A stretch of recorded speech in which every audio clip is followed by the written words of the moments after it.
Everyone.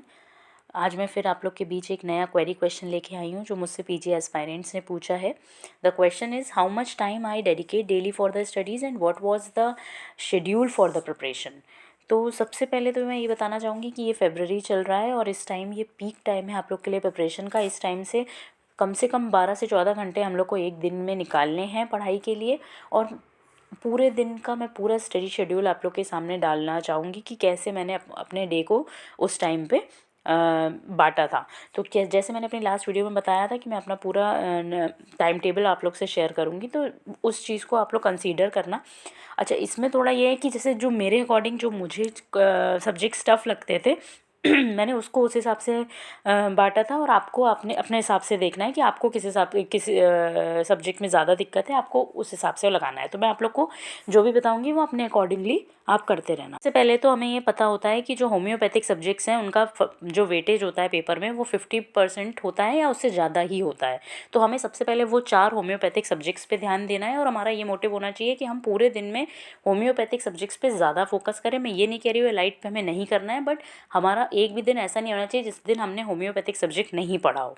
हम कैसे अब पूरे दिन को बांट सकते हैं? तो सबसे पहले तो जैसे मैं सुबह अगर 5 बजे उठती थी तो 5 बजे से मैं 9 से 10 बजे तक सुबह ये 4 घंटे मैं सिर्फ 4 से 5 घंटे मैं सिर्फ एलाइड सब्जेक्ट्स पढ़ती थी, एलाइड सब्जेक्ट्स के नोट्स बनाती थी। अब जैसे ऐना मैंने उठाई है तो मैंने कुछ 2-3 घंटे ऐना पढ़ी है, 2-3 घंटे उसमें फिर मैंने फिजियो पढ़ ली है। तो सुबह का टाइम मैं एलाइड सब्जेक्ट को देती थी। उस टाइम पे माइंड आपका एकदम फ्रेश रहता है और उस टाइम पे जो आप पढ़ते हो वो ज़्यादा देर तक दिमाग में रहता है।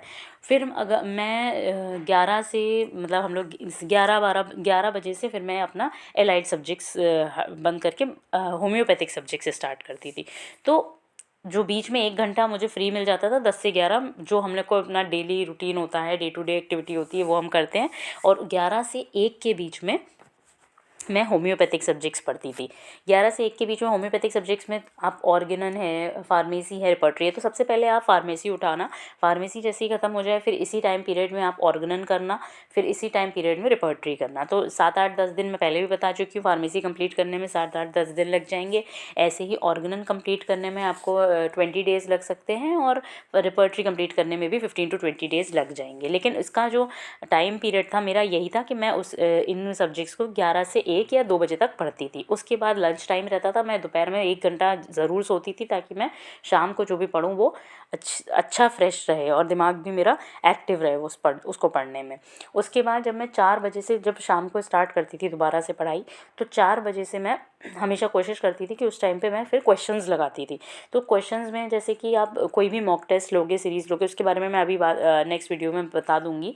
जो भी आप सीरीज़ लोगे, टेस्ट लोगे, तो उनमें जो भी वो मॉक टेस्ट डालेंगे उनको भी आपको लगाना होगा। तो उसमें एक आपने शाम में लगा लिया 4 बजे। और जो आप जैसे मैंने कहा था सक्सेस के क्वेश्चंस बहुत इंपॉर्टेंट है, सक्सेस में जो मॉक टेस्ट दिए हैं वो बहुत इंपॉर्टेंट है, तो उनको भी उसी टाइम पे आपको लगाना है। तो 4 से रात के 8 बजे तक मेरा यही पूरा मोटिव रहता था कि मैं उस टाइम पे जितने क्वेश्चंस हो सकें वो लगाऊंगी।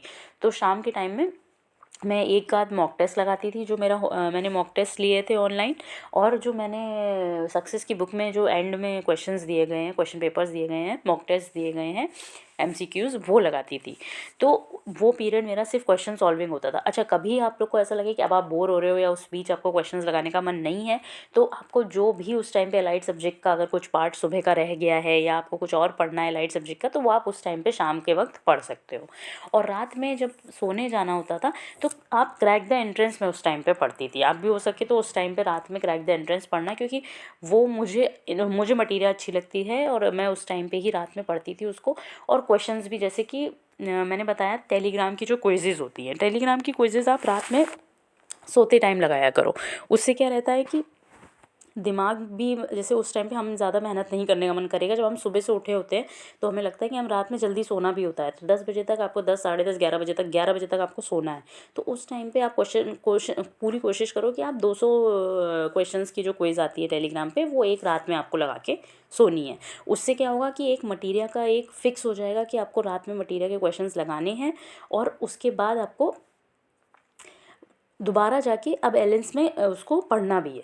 तो क्वेश्चंस से अगर बुक की तरफ जाओगे, रेट्रोस्पेक्टिवली स्टडी करोगे, तो आपको मटेरियल याद करना बहुत आसान रहेगा। अच्छा, एक क्वेश्चन ये भी था कि मटेरियल कैसे पढ़ें, तो इसके लिए मैं एक अलग से वीडियो भी बना दूँगी, लेकिन अभी फ़िलहाल के लिए मेरे पास जो क्वेश्चन आया था, मैं पूरा डे आपको अपना बता रही हूँ कि डे रूटीन कैसे मैंने बाँटा था। तो रात में मैं क्वेश्चंस लगा के ज़रूर सोती थी मटेरियल के, उससे मुझे रात में ज़्यादा मेहनत नहीं करनी पड़ती। आप लेट के आराम से लेटे-लेटे भी वो क्वेश्चंस लगा सकते, सॉल्व कर सकते हो।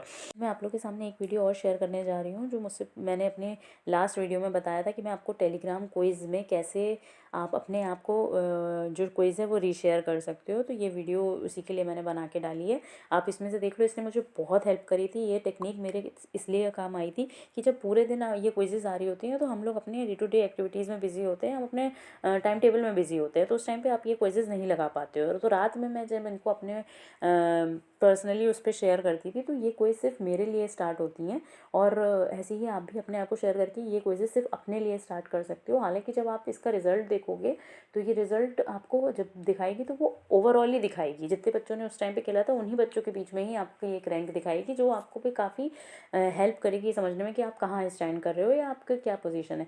और दूसरी चीज़ ये कि सबसे अच्छी चीज़ मुझे लगती है कि जो 200 क्वेश्चंस 1.5 घंटा ले लेते हैं आपको नॉर्मली, ये जब आप अपने आप को शेयर करोगे, तो इसमें जो क्विज़ का जो स्पीड है ना, वो बहुत सही रहती है।